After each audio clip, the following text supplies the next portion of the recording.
Alors bonjour à toutes et bonjour à tous, je suis ravie de vous retrouver pour ce troisième live de la journée avec Noémie Debout. Bonjour.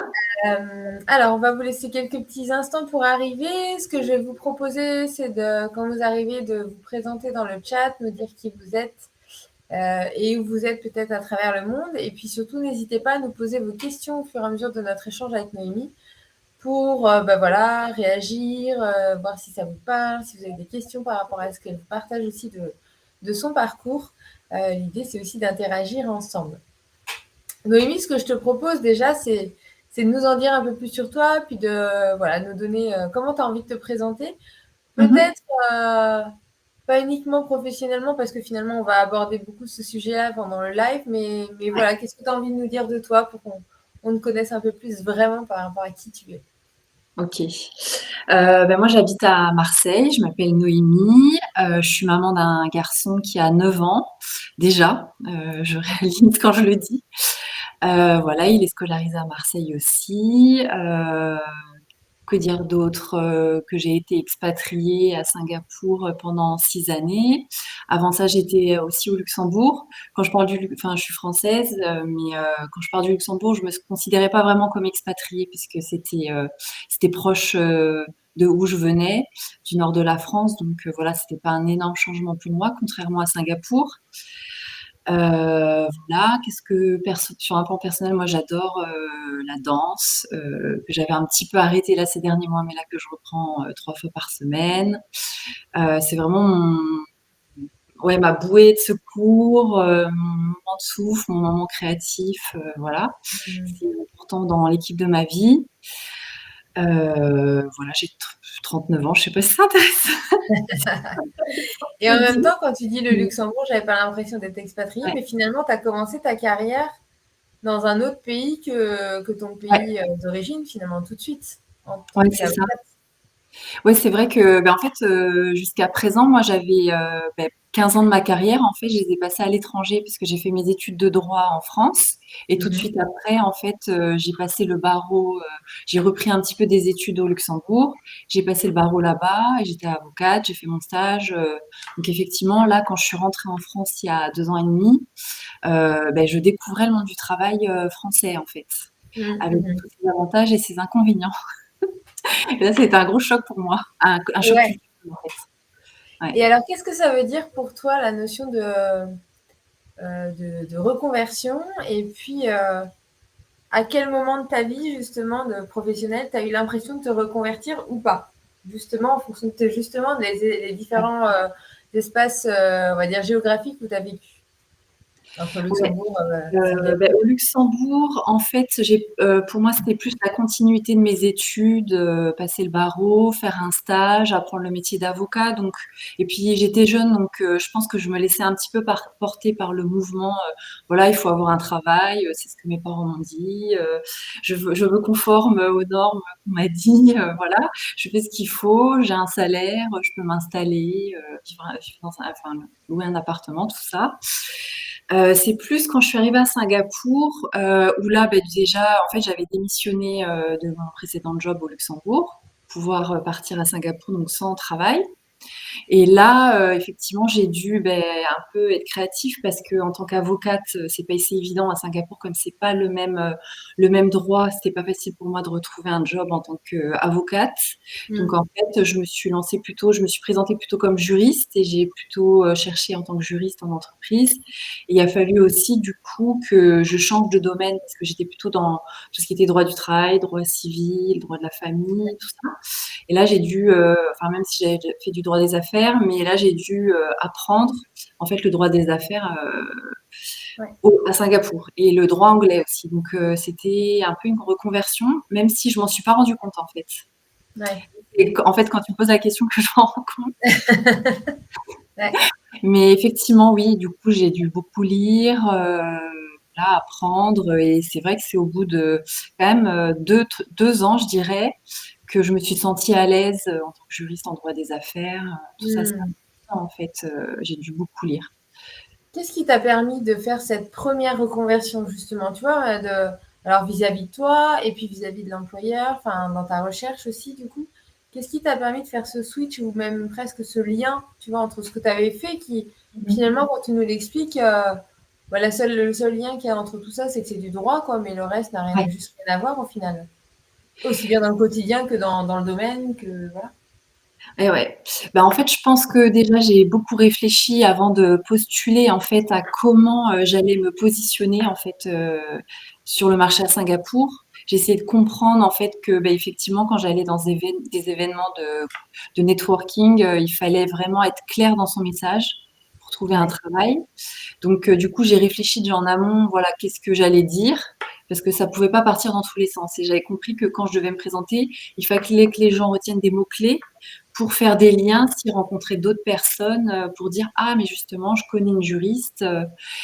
Et en fait c'était aussi juste en droit des affaires, c'était quelque chose que j'avais déjà que j'avais envie de tester en fait. À ce moment-là, j'en avais un peu marre du contentieux, des Ouais. conclusions, d'aller plaider devant le juge et tout. Donc, en fait, j'avais envie de tester tout ce qui était plutôt droit des sociétés, les fusions-acquisitions. Voilà, c'était une volonté de ma part, c'était une envie. Donc, Hmm. je me suis présentée comme ça.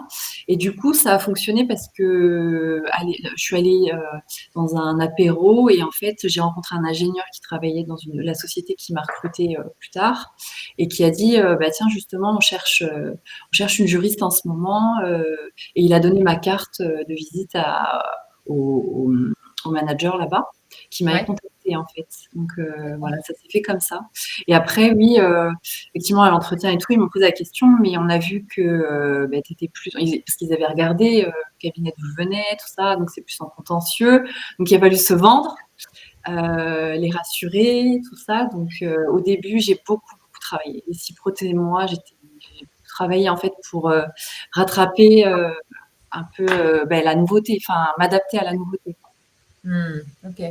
Ouais, Donc finalement, tu as toi-même déjà défini ton projet en amont et puis ouais. ensuite t'en as parlé Mm. euh, pour ben, créer l'opportunité en fait, hein, que toi tu aies décidé en fait ce que tu voulais faire, donc juriste dans le monde des affaires. Ouais. T'en as parlé autour de toi et donc c'est suite à ça où finalement les opportunités sont arrivées à toi. Et Mm. ensuite, voilà, t'as mis en place ce qu'il fallait pour être à la hauteur du poste. Mais Ouais. c'était déjà, il fallait que toi, ce soit clair en toi. Ça pouvait pas se passer Mm. dans. Enfin, quand tu étais. Peut-être que tu as essayé au début, je sais plus si tu avais essayé au début plutôt en te présentant comme ancien, on va dire, avocat dans le domaine familial et que du coup, ça. Bah voilà, c'était flou. Enfin, c'était impossible en fait de faire Ouais. le pont dans le sens où toi, ton projet n'était pas clair. Ouais, c'est pas venu tout de suite, tout de suite. Je pense qu'au début, en fait, surtout ce que j'ai fait aussi, c'était de me renseigner aussi comment on fait pour trouver un emploi à Singapour. J'ai vu qu'en fait, c'était pas seulement en envoyant des CV et des lettres de motifs comme on fait traditionnellement en France. Mm. J'ai vu que là, en fait, il fallait, en tant qu'expat, il fallait aller à des événements, rencontrer physiquement les personnes et que c'était vraiment développer son réseau.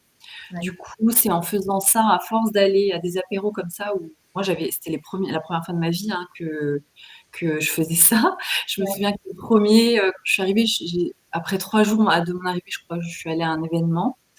Et d'ailleurs, je t'avais rencontré à ce moment-là. Ouais. Et j'avais les mains transpirantes, j'étais trop mal à l'aise. Oui, c'est juste, ouais. Je crois que j'ai dû dire bonjour, je suis Noémie, je cherche un travail.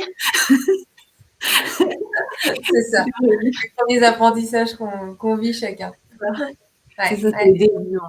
Voilà. Puis c'est vrai qu'après, je me suis rendu compte qu'à d'autres apéros, je me présentais comme avocate, mais que du coup, il y en a qui étaient intéressés parce qu'ils disaient, ah, mais justement, j'ai besoin d'une avocate et tout. Mais ça fonctionnait pas parce que je pouvais pas faire des actes juridiques à c'est ça. Singapour. Donc, il fallait pas que je me présente comme ça. Parce que du coup, ça prêtait les gens comprenaient plus, en fait. Ils me Oui, disent, mais t'es avocate, mais t'es pas vraiment avocate. Oui. Enfin, donc c'est je suis compliqué. avocate, mais ici, je peux pas exercer au final. C'est ça, un peu, ben, les médecins, c'est pareil. Enfin, il y a certaines professions comme ça. Sauf, Ouais, enfin, il y a des conditions. On peut exercer à Singapour, enfin, dans d'autres pays quand on est avocat, mais faut faire des démarches auprès du barreau pour pouvoir le faire, quoi. ouais, Voilà. c'est ça. Et donc, je trouve que c'est intéressant parce que c'est finalement se dire, OK, quand j'ai envie donc, par exemple, de retrouver un job salarié dans un pays, dans le cadre d'une expatriation, c'est apprendre à soi-même déjà définir son projet et Mm. ramener un peu tout ce qui peut correspondre à ce projet-là pour ensuite en parler et réussir à cette reconversion.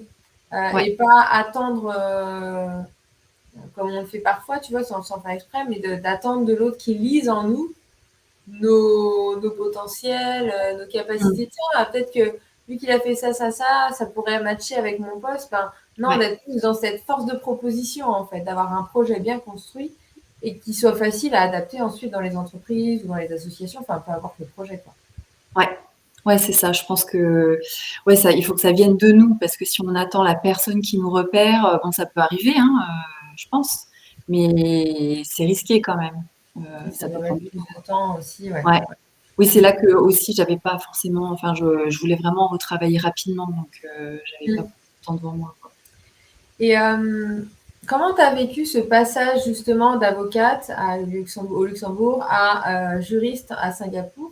Est-ce que ça a été facile justement donc tu as parlé que ça t'avait demandé beaucoup d'investissement parce que finalement ça a été Mmh. de la formation au premier temps, tout en travaillant. Enfin, pas une formation et après je travaille. Et comment tu as vécu ce passage de l'un à l'autre? Est-ce que ça a été facile de dire, bah mince, j'ai quitté ça au Luxembourg et aujourd'hui j'arrive à Singapour et voilà, je change vraiment parce que finalement ça a été un changement de métier. Mmh.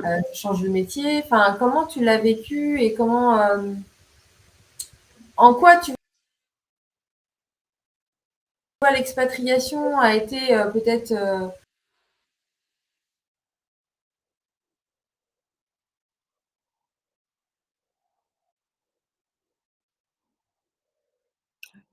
Mmh.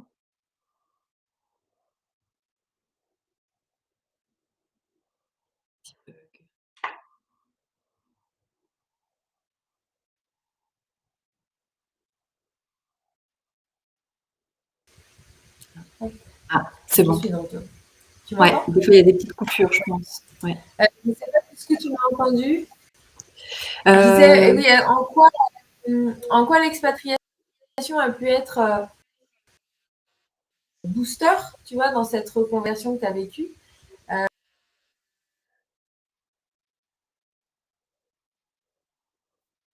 je vais peut-être fermer des trucs.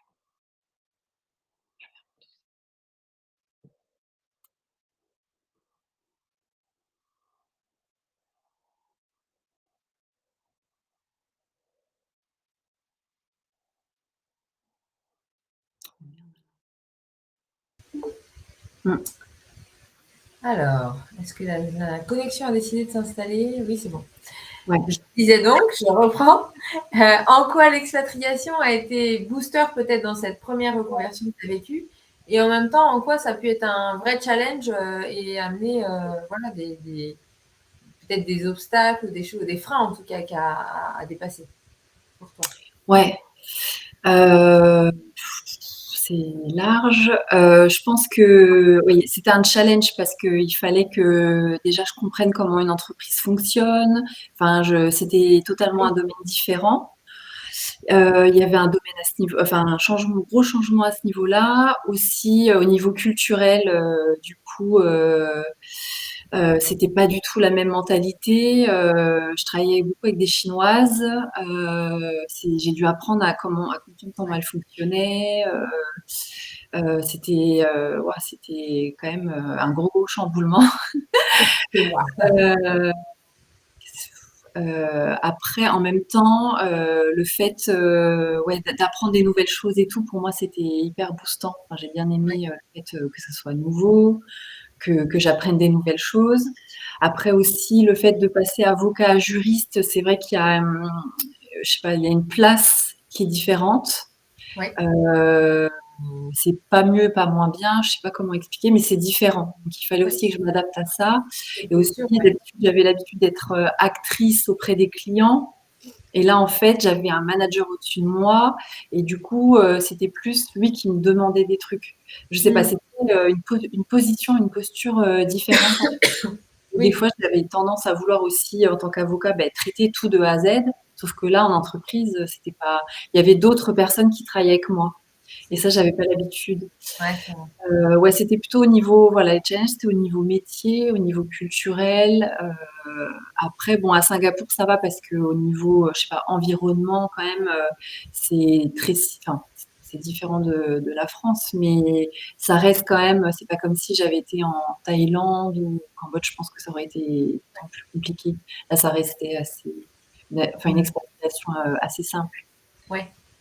Ouais, Et en quoi le contexte d'être en expatriation, tu vois, ça peut être ouais, booster pour toi dans le cadre d'une reconversion? ouais, carrément. En fait, le fait de justement de rencontrer, d'apprendre à faire du réseau, développer son réseau, c'est quelque Ouais. chose que moi avant je connaissais pas. Mmh. Avant l'expatriation et ça m'a appris à le faire et du coup, ça m'a aussi fait rencontrer des personnes qui venaient d'environnements différents. Avant, au Luxembourg, on était que entre avocats. En fait, c'était soit des banquiers, soit des Mmh. avocats.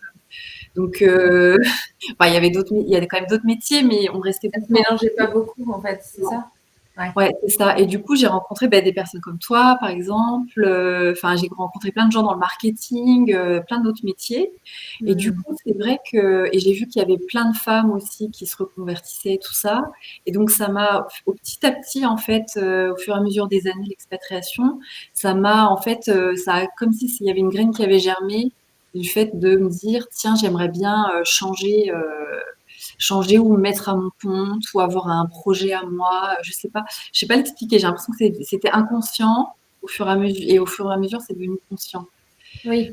Et c'est vraiment l'expatriation. Je suis pas sûre que si j'étais restée avocate au Luxembourg, je pense que j'y serais toujours. Enfin, je suis pas sûre, mais là, l'expatriation m'a fait voir voilà, qu'il y avait d'autres choses. Et aussi, j'ai vu dans l'entreprise et au fur et à mesure aussi, comme bon, après j'ai été en l'entreprise, c'était un peu compliqué financièrement, etc. Il a fallu que je repense un petit peu, voilà, qu'est-ce que j'allais faire. Voilà, il y a eu aussi des facteurs extérieurs qui m'ont poussé à réfléchir à ma carrière. Mmh. Et du coup, je me suis posée à un moment et je me suis dit, OK, bon, j'étais avocate, j'étais juriste en entreprise, qu'est-ce que j'ai envie de faire? Je me suis dit, bon, les actes écrits tout le temps, voilà, j'ai pas envie de faire que ça. J'ai plus forcément envie d'être en entreprise. Et en fait, mais je voulais quand même garder ma formation juridique. Du coup, en combinant tout ça et avec mon expérience personnelle aussi, où ben, du coup j'ai divorcé à Singapour, je me suis rendu compte qu'il y avait en fait, il y avait personne qui coordonnait un peu les séparations pour les expats entre le pays où on expat et le pays d'origine, la France, dans mon cas. Aussi personne pour essayer d'accompagner pour négocier ou discuter, se mettre autour de la table. Je me suis sentie assez seule. Je me suis dit, Oui. mince, j'aimerais bien qu'il y ait quelqu'un. Du coup, tout ça, ça fait que ça m'a conduit au métier de médiateur et où ça a germé. Donc, cette idée-là, je l'avais déjà à Singapour, enfin, j'avais commencé à regarder les écoles, tout ça. Et puis ensuite, j'ai pu, grâce à mon boulot, rentrer en France, parce qu'ils m'ont proposé un nouveau job à Ouais. Marseille. Et du coup, là, à Marseille, bah, du coup, j'avais toujours ce projet de médiateur en tête, mais bon, j'étais prise par le travail à Marseille, l'installation, tout ça, donc j'avais pas vraiment le temps de me mettre Ouais. un peu plus sérieusement. Et donc, c'est au moment du confinement où là, je me suis retrouvée à la maison. Je pense que ça fait beaucoup de ça chez beaucoup de personnes. Ouais, ouais, c'est vrai. Où du coup, je pouvais quand même plus me renseigner, passer des coups de fil pour me renseigner pour le métier de médiateur. J'ai eu un arrêt aussi, du coup, ça m'a permis du coup, de vraiment réfléchir à ce que j'allais faire et puis à comprendre aussi que là, l'entreprise à ce moment-là, en tout cas, n'était pas pour moi. Enfin, voilà, il fallait que je réfléchisse à autre chose, que je trouve un métier aussi qui ait une certaine flexibilité. Mmh. Ouais, je dis beaucoup de choses, hein, mais voilà. Et du coup, d'ailleurs, euh, pendant cet arrêt et tout, moi, je t'ai contacté et je pense que enfin, j'en suis sûre, même tu m'as beaucoup aidé voilà, à me lancer, Mmh. à lancer le pas. Bon, même si j'avais déjà le projet, mais en tout cas, à faire le pas de quitter l'entreprise, oser dire, voilà, je souhaite partir. Ouais, dans l'impulsion, ouais. Ouais, d'être dans l'impulsion, parce que j'osais pas, en fait, j'avais peur. Ça fait peur, hein, en fait, de quitter. J'avais peur pour des raisons financières. J'avais peur aussi de le dire. J'avais peur mais c'est n'importe quoi. Oui, puis peur de l'inconnu, hein. Mais c'est intéressant parce que tu as quand même vécu deux reconversions et de façon totalement différente et en plus dans deux pays différents. Ouais. Euh, j'ai l'impression aussi quand même que le fait de l'avoir fait une première fois, même si c'était salarié à ce moment-là, Mm. ça t'a permis aussi de presque d'ouvrir, tu vois, des portes Ouais. qui sont restées ouvertes après et qui ont laissé la possibilité que ça germe sur d'autres plans en disant tiens, peut-être la médiation, etc. Parce que bah, tout ce que tu avais déjà réussi dans cette première phase de reconversion, bah, c'était déjà plein de choses de gagner en termes de compétences, de capacité à rebondir, de capacité à apprendre, à te remettre en question, etc. Donc, est-ce Mm. que pour toi aussi, enfin, ça c'est ce que moi je vois, mais est-ce que ça te parle et est-ce que tu sens que ça a été aussi je dirais un terreau qui t'a permis aujourd'hui de cheminer vers ce job pour le coup indépendant qui est une autre phase, mais du coup qui est aussi un autre domaine et un autre champ de ton activité, quoi, ou de ce que tu Ouais. pourrais faire. Ouais, ben complètement. En fait, l'expatriation aussi, ça m'a ouvert à connaître aussi comment on communique. Enfin, j'ai jamais reçu de formation et tout ça, mais le fait de rencontrer ben, des autres personnes qui font d'autres choses.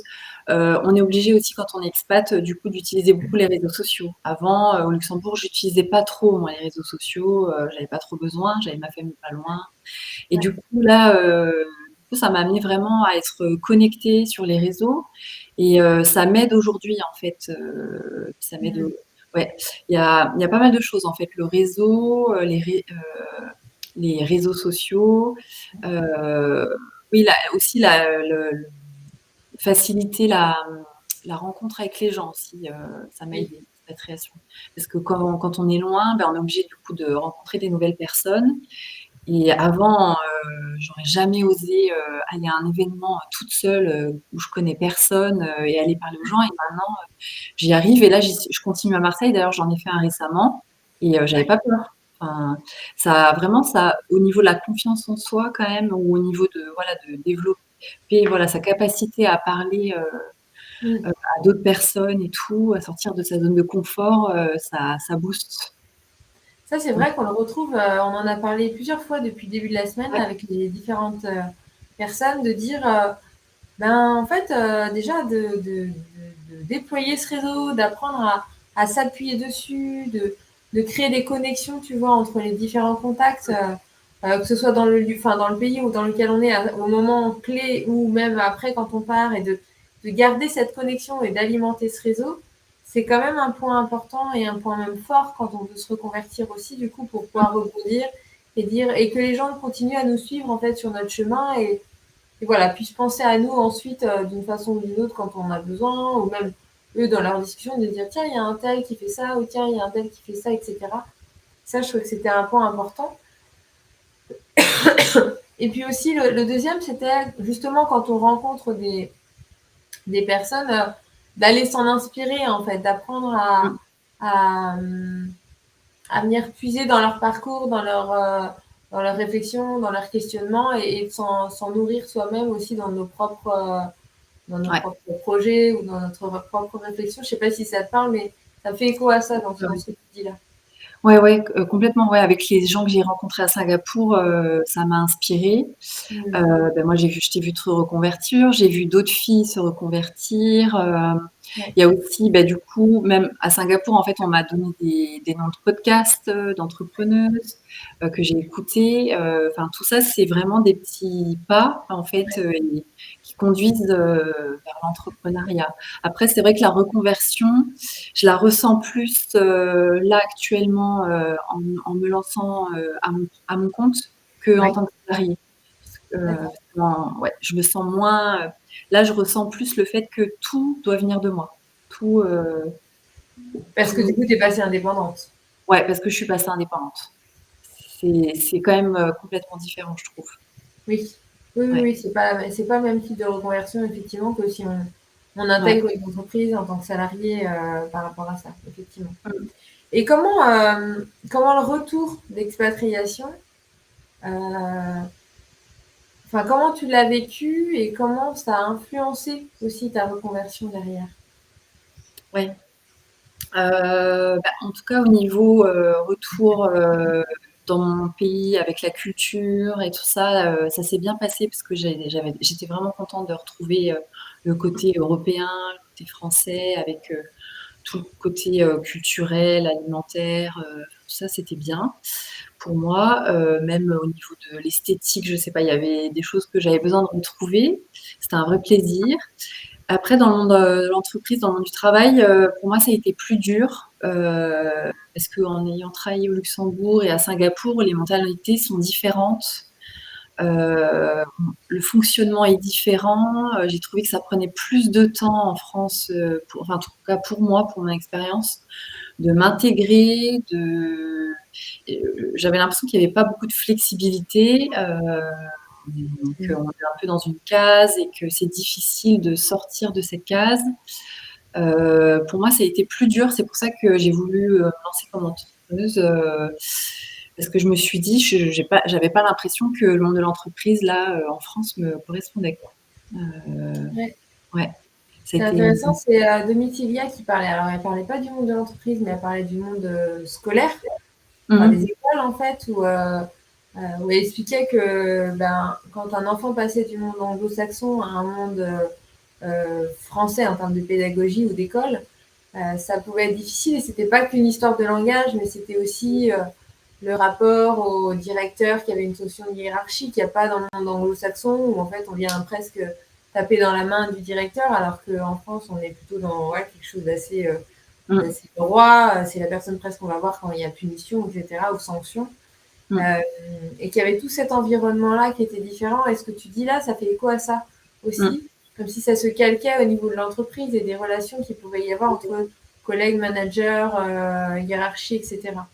Et comme si du coup il y avait moins cet espace en tout cas de ce que je ressens de ce que tu dis, de peut-être d'exploitation de ses potentiels ou je sais pas, d'expression de qui on est en fait dans notre job. Est-ce que ça peut aussi expliquer pourquoi on peut avoir envie d'être encore plus indépendant pour vraiment totalement s'exprimer, quoi.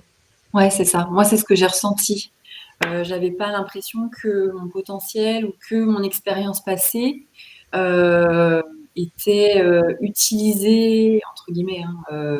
Voilà, j'avais l'impression que tout ce que j'avais fait finalement ne servait pas à grand chose. Je trouvais ça dommage en fait. Ouais. Ouais. C'est ça. Donc c'est d'aller retrouver le contexte ou les contextes qui permettent en fait de pleinement exploiter ce que toi tu as envie d'exprimer en fait dans ton domaine. Et là pour le coup pour toi c'est la façon d'être indépendante et de recréer ce lien finalement. Ouais, exactement. Exactement. Ok. Et donc là, autant dans ta première reconversion, finalement tu t'es auto-formée pour pouvoir t'adapter aux demandes en fait du poste. Ouais. Là, dans cette deuxième reconversion, donc en tant qu'indépendante, pour le coup, tu as fait le choix de te former, enfin d'aller faire une formation pour répondre aux besoins de la médiation, c'est ça? Ouais, c'est ça. Ouais, je me suis formée. Du coup, une fois que j'ai pu quitter l'entreprise, du coup, j'ai fait une formation en médiation qui a duré 1 an. Après, c'est des formations qui peuvent se faire aussi pendant qu'on travaille, mais moi là, je voulais la faire vraiment de manière posée, d'avoir le temps, etc. Ouais. Mais en fait, je me rends compte, ça c'est les enjeux de l'entrepreneuriat, que je dois continuer à me former. Donc je vais encore en faire une autre. Enfin voilà, ça c'est quand on découvre un nouveau métier, on connaît pas tout au début. Enfin, moi je suis allée vers un organisme, mais en fait je me rends compte à force de lire, de chercher, de rencontrer des gens que il y a d'autres formations qui sont très très bien aussi et qui vont me permettre vraiment de développer encore plus. Donc voilà, mais ça c'est les aléas je pense de la reconversion en entrepreneuriat et quand on connaît pas tout à fait le métier, qu'on n'a personne pour nous dire voilà ce qu'il faut faire. Quand on cherche les infos, ça prend plus de temps, quoi. C'est un peu découvert au fur et à mesure. Donc, mais effectivement, faut que je me forme. Et puis de toute façon, le métier de médiateur, c'est un métier où on se forme en continu. Oui. Donc, mais ça va, la formation que je vais faire, je peux la faire tout en travaillant. D'accord. Donc ça c'est bien. Effectivement, quand on est médiateur, en fait, il y a plusieurs diplômes possibles et donc effectivement, c'est vraiment quand on connaît pas le métier, je pense que c'est difficile de s'y retrouver. Comme comme de correct. plus en plus dans les métiers de l'accompagnement, où finalement il y a une palette de possibilités assez impressionnante, Ouais. peut-être trop impressionnante même. Ouais, c'est ça. Et, Mais ils vont réglementer la profession là justement pour que ça soit plus cadré avec des écoles qui sont parce que là c'est d'accord, difficile, on trouve des écoles mais on sait pas vraiment si ce que ça vaut et tout et ouais, d'accord, ok. ouais. Et donc là, tu me disais avant en off que du coup, tu allais aussi intégrer ton activité d'avocat Ouais, en, j'allais dire binôme avec l'activité de médiateur, c'est ça? ouais, c'est ça. Ouais, parce qu'on peut être avocat médiateur en fait. Donc je vais faire les deux. Donc là, je suis en train de faire reconnaître tous mes diplômes du Luxembourg en France. Ouais. Voilà, ça c'est en cours. Comme ça, je vais pouvoir monter mon cabinet et ça va me permettre du coup de proposer un service assez complet en fait. Oui, Parce que les médiations, c'est encore quelque chose qui est assez nouveau. C'est, je pense, le futur de la justice, mais tant que ça se met en place, il faut quand même, je pense que d'être avocat en même temps, c'est pas mal. Mais pareil, je me reconvertis quand même parce que je faisais beaucoup de droit du travail, beaucoup de droit des affaires, du droit pénal, enfin, du droit civil, tout ça. Mais le droit de la famille, finalement, j'en ai fait un peu, mais je disais toujours quand j'étais au Luxembourg, ah non, moi, un divorce, tout ça, je veux pas gérer. Mais j'avais 25 ans. ouais, Et maintenant, en étant plus mature, eh ben, j'ai changé d'avis et ouais. je me sens plus à même de traiter des dossiers comme ça, en fait. Ouais, c'est marrant comment on peut, avec la maturité et tout ça, on peut changer. Ouais. Donc un nouveau pan en fait du droit qui arrive, enfin que tu exploites maintenant finalement. Ouais. Et oui, et c'est marrant parce que quand j'ai commencé mes études de droit, à la base, je les ai commencées parce que je voulais être juge pour enfants. Et si Hmm. tu veux, petit à petit, c'est assez marrant. C'est comme si je devais passer par un chemin, voilà, avocate, juriste, médiatrice, avocat en droit de la famille. Et là, je me forme beaucoup à l'écoute des enfants. Je travaille avec une psychologue où on est en train de créer un cadre et tout ça pour pouvoir écouter les enfants en médiation. Et au fur et à mesure, je me dis, mais pourquoi pas finir après la carrière à la fin en tant que juge pour enfants? Si c'est possible, je sais pas. Mais tu vois, c'est marrant Ouais. comment, en fait, des fois, l'idée du début, elle est là, mais en fait, faut pouvoir le faire et arriver quand même à supporter aussi, avoir les épaules pour. Il faut passer par tout un chemin, en fait. Oui, elle se met pas en place tout de suite en fait. On fait enfin, là j'ai l'impression que tu as fait ça en fait. Enfin, t'as créé le cercle pour arriver à un point qui Ouais, se rejoigne encore plus fort dans ton ADN, enfin dans ce qui compte ouais, vraiment pour toi. ouais, Enfin, chaque espace sur lequel tu as travaillé, ça te permet de pouvoir aujourd'hui lancer ce projet-là au final. Parce que ce qui est mm, intéressant, c'est que tu dis, bah, j'ai travaillé en tant que juriste dans l'entreprise, et du coup, maintenant, tu montes ta propre entreprise. Donc, tu as déjà toute cette culture, on va dire, d'entreprise qui est là, en fait, et qui t'aide aussi, du coup, dans ta propre entreprise à toi, quoi. mm. Oui, puis l'expatriation aussi, ça m'a donné, du coup, ça m'a montré qu'il y avait un besoin justement dans l'accompagnement des expatriés qui se séparent. Et Mm. du coup, effectivement, l'expatriation finalement m'a montré aussi qu'il y avait un besoin que je connaissais pas avant. Et d'ailleurs, j'ai fait mon mémoire pendant ma formation en médiation sur ça, sur l'accompagnement des familles françaises qui se séparent quand ils vivent à l'étranger Ouais. et plutôt d'un point de vue médiation, quoi. Mm. C'est vrai que la formatrice m'a dit, mais je connaissais pas du tout en fait. Enfin, c'est quelque chose qui est très peu connu finalement, et voilà, du coup, c'est bien parce que tout un peu s'imbrique. Euh, Oui, toute ton histoire personnelle et professionnelle, se remet dans ton projet. ouais, c'est ça. Qu'est-ce que tu aurais envie de dire à la Noémie qui est arrivée à Singapour aujourd'hui par rapport à là où tu en es, tu vois, aujourd'hui? Ou peut-être même à la Noémie qui a commencé à travailler au Luxembourg, tu vois? Euh, je lui dirais, si c'était au Luxembourg, je dirais, fais plus de dossiers de la famille, ça va te servir. Excellent. Ouais. Ou, je sais pas. Ou qu'est-ce que je dirais quand je suis arrivée à Singapour? Heu, voilà, c'est temporaire en fait, enfin, je sais pas si c'est bien de se dire ça finalement parce que l'engagement il est moindre si on se dit que c'est juste temporaire, je sais pas. Mmh. Heu, je me dirais voilà, garde en tête, tes premières idées quand tu as voulu faire des études de droit, quoi. C'est toujours là finalement que j'avais complètement oublié, mais Oui, oui, oui, c'est ça, ouais. Et qu'est-ce que ça, je dirais, qu'est-ce que ça t'a appris sur toi, cette reconversion en plus en expatriation, ou ces reconversions en expatriation et retour? Faut quand même dire que quand on dit retour d'expatriation, tu es à Marseille et puis tu es quand même né dans le nord de la France, donc c'est quand même vraiment une expatriation. ouais, c'est clair. On le dit tout le temps, mais alors pour le coup, quand il y a voilà, il y a des écarts géographiques à ce point-là, c'en est vraiment une. Qu'est-ce que ça t'a appris sur toi et qu'est-ce que ça a peut-être développé en toi aussi? Ça m'a appris en fait que quand même j'avais une bonne capacité de résilience et d'adaptation finalement, que dont j'avais pas conscience ou voilà, sur moi et que j'avais beaucoup de courage, je pense. Enfin, Mmh. sans me lancer des fleurs ou j'en sais rien, mais ça m'a montré ces forces-là. Ouais, Heu et c'était quoi? Qu'est-ce que ça m'a permis de développer? Ouais. ouais.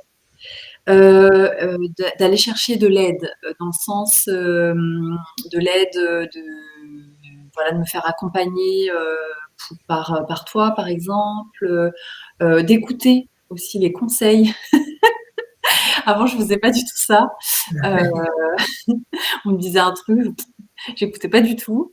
Et maintenant, oui, voilà, si c'est un conseil avisé, que j'ai confiance à la personne, je vais plus, quand même le prendre en compte. Et ça m'a apporté aussi à mieux gérer ma capacité de prise de décision aussi, parce que, alors c'est bizarre, soit, en fait, avant que je parte à Singapour, j'avais en tête de partir à Singapour, mais j'avais pas en tête toutes les conséquences, j'avais pas, lu des choses sur, qu'est-ce qui se passe quand on vit une expatriation, sur le plan psychologique aussi, tout ça, je ne m'étais pas renseignée. Moi, je suis partie comme ça. J'ai juste regardé comment on fait pour trouver un logement, comment on fait pour trouver, un travail, enfin, des trucs très pratiques. Il faut prendre l'avion pour y aller. Voilà, c'est ça. Et j'ai omis tout l'aspect psychologique, l'adaptation et tout ça. Et ça me sert aujourd'hui pour mieux anticiper, voilà, quand il y a un changement, plus me dire aussi doucement, chose après chose, et de voir, ok, et de lire plus sur les aspects psychologiques aussi, ce changement, qu'est-ce que ça va avoir comme impact. Parce qu'aussi, quand je suis partie à Singapour, bah, j'étais jeune maman, j'ai changé de job, changé de pays. Je Ouais. referai plus ça. C'est trop. Enfin, je déconseille. Enfin, je trouve que, en fait, il faut. Enfin, ma conclusion de l'expatriation, c'est quand même, enfin, ou des changements, c'est que c'est mieux de les faire les uns quand on peut, d'en faire un, puis ensuite l'autre, et doucement, en fait. Les laisser s'intégrer en fait, petit à petit, enfin, couche par couche, quoi. Ouais, c'est ça. Ou en tout cas, s'y préparer. Enfin, voilà. Mais- Oui, s'y préparer, c'est un peu ce que tu dis, c'est dire, bah, j'avais pas conscience de tout l'impact que ça pouvait avoir sur un plan psychologique. Ouais. Et donc de se dire, bah, comment, déjà d'en avoir conscience en amont, en tout cas d'aller chercher l'information pour en avoir conscience. Et Mm. après, de voir quels sont les outils qu'on peut déjà mettre en place pour pouvoir s'y préparer. C'est un peu ce que tu veux dire là. Ouais. Ouais, ça, et puis aussi, oui, moi j'avais pas l'habitude, voilà, où on pouvait poser des questions à d'autres personnes qui avaient vécu la même chose. J'avais Mm. pas ce réflexe à l'époque, et c'est vrai que le fait d'avoir été expatriée, du coup, de voir, voilà, des personnes qui justement, quand elles envisagent de s'expatrier, elles posent des questions sur le pays, Oui, ouais. enfin, elles demandent aux autres en fait. Moi, j'avais peut-être tendance à le faire par moi-même. Bon, j'étais déjà allée à Singapour avant de déménager à Singapour. Quand même, j'y étais allée déjà, donc je savais quand même à quoi m'attendre. Mais c'est vrai que je trouve que de poser la question à d'autres personnes, c'est important aussi. Oui, donc d'être dans les partages d'expériences ou Ouais, les. ouais, partage Et est-ce d'expérience. qu'aujourd'hui, ça te sert du coup dans ta reconversion aussi, cette C'est notion de pareil, partage expérience? Oui, en fait, j'ai encore du mal avec ça. J'avoue que j'ai tendance à chaque fois à ce que ça vienne de moi, mais je me force justement à le faire, Mmh. de contacter, justement en ce moment, je me force à contacter d'autres avocats en droit de la famille, par exemple, Ouais, à Marseille, pour qu'ils me partagent leur expérience. J'en ai rencontré une qui aussi s'est reconvertie. Elle était plutôt, dans pas assistante sociale, mais travailleur social, je crois. Elle ouais, s'est reconvertie en tant qu'avocate en droit de la famille et justement, je voulais la contacter ouais. pour lui demander comment elle a fait, voilà. Donc Ah super. ouais, ouais.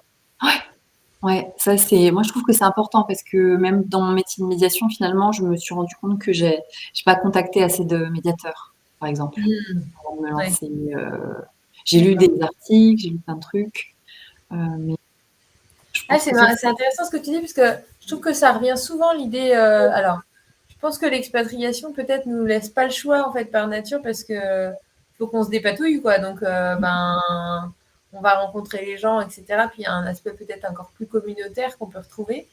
ouais. Mais en fait, ça remet. Enfin, tu vois, dans tous les interviews qu'on a fait depuis oui, lundi matin, hier matin. euh, Ben, c'est vraiment comme s'il y avait cette notion d'humain qui revient au centre de chacune des expériences.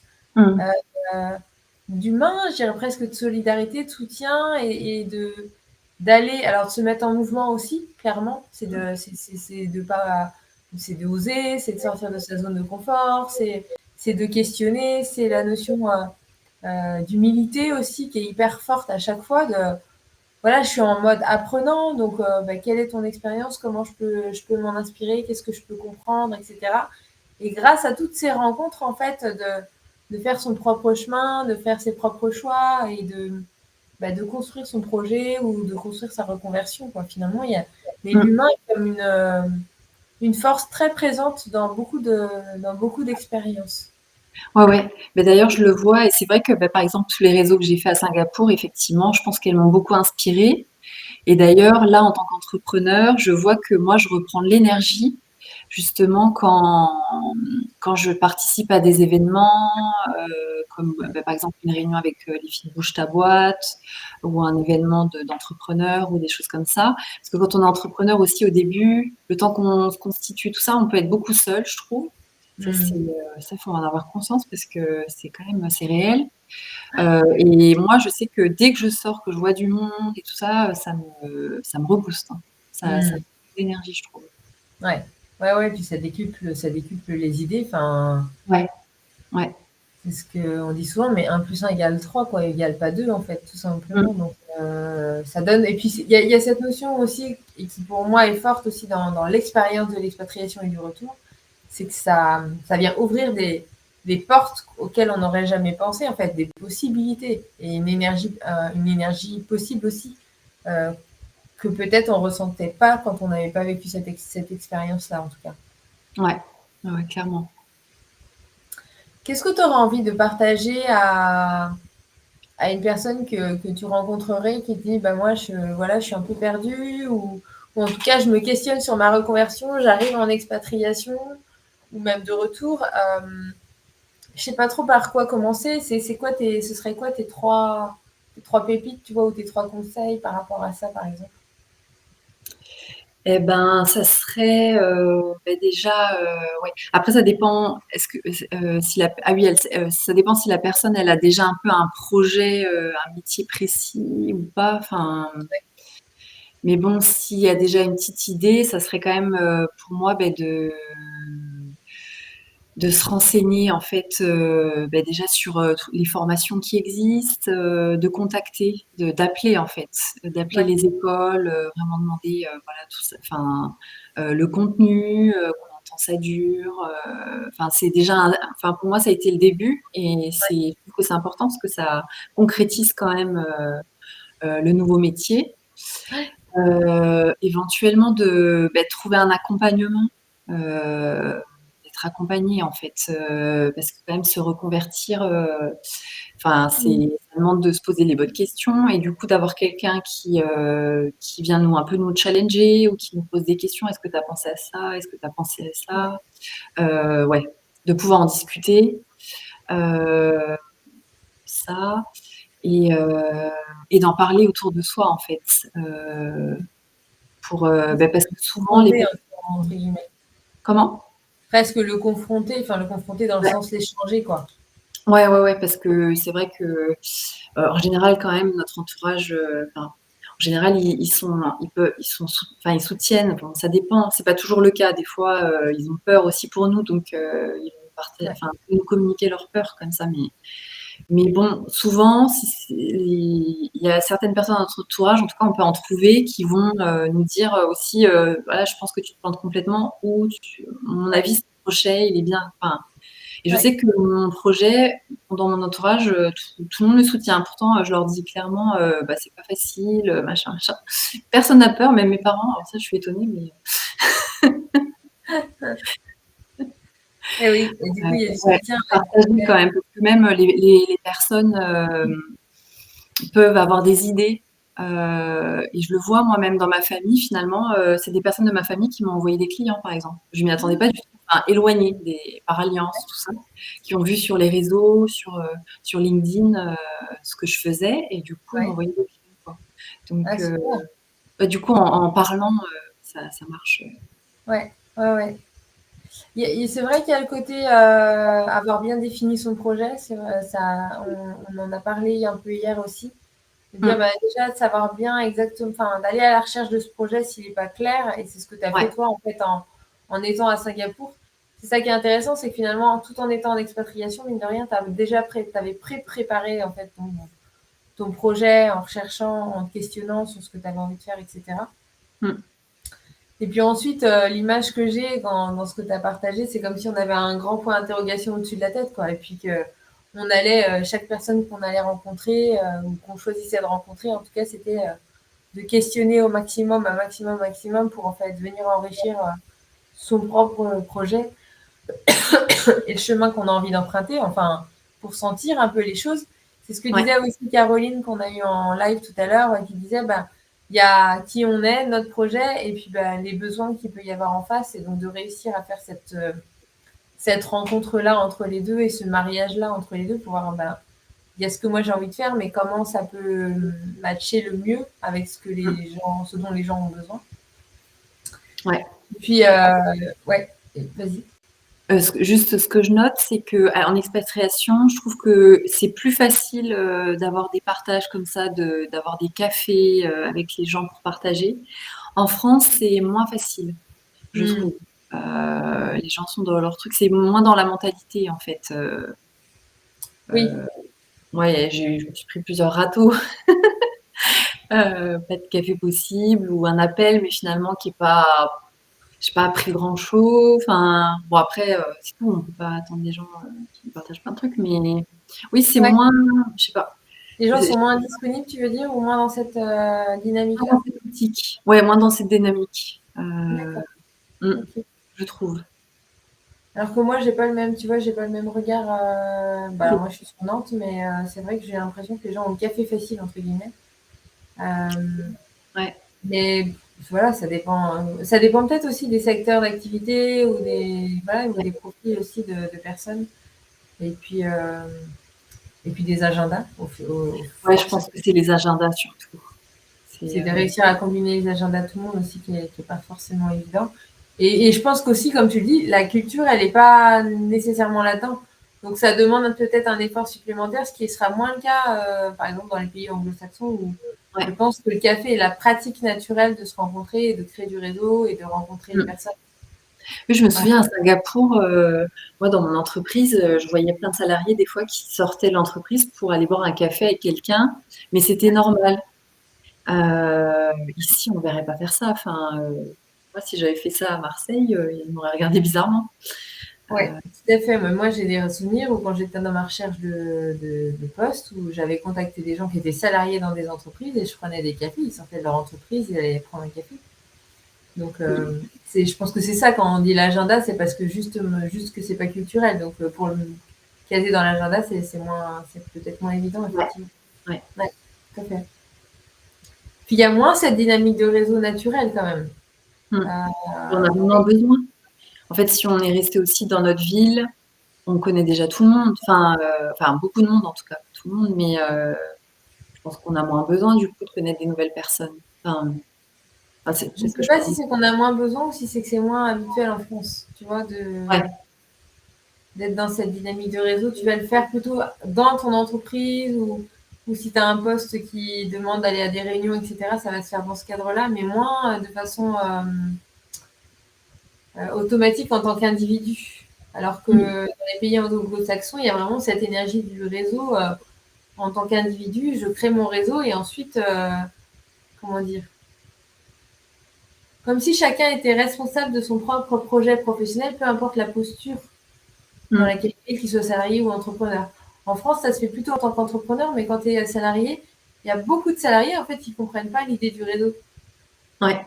Sauf Mm. si ce sont des postes commerciaux, on va dire, où là, il y a cette notion-là. Mais quand il n'y a pas, il y a moins cette intégration-là, et je pense que c'est peut-être une erreur. Enfin, je ne sais pas si c'est une erreur, mais en tout cas, on passe à côté de quelque chose dans la construction de son propre projet, en tout cas. Oui, oui, ouais. Oui, parce que si on fait ça en tant que salarié, finalement, ça peut créer des opportunités de poste ailleurs. Ouais.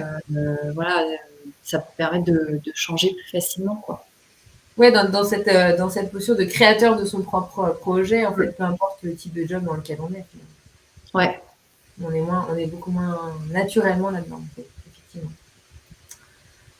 Super, ben merci Noémie pour ce partage riche par rapport à ton activité. Pour tous ceux qui verront la live en replay, je vous invite à ne pas hésiter à nous poser vos questions ou partager vos commentaires sous le live en chat, comme ça on pourra vous répondre.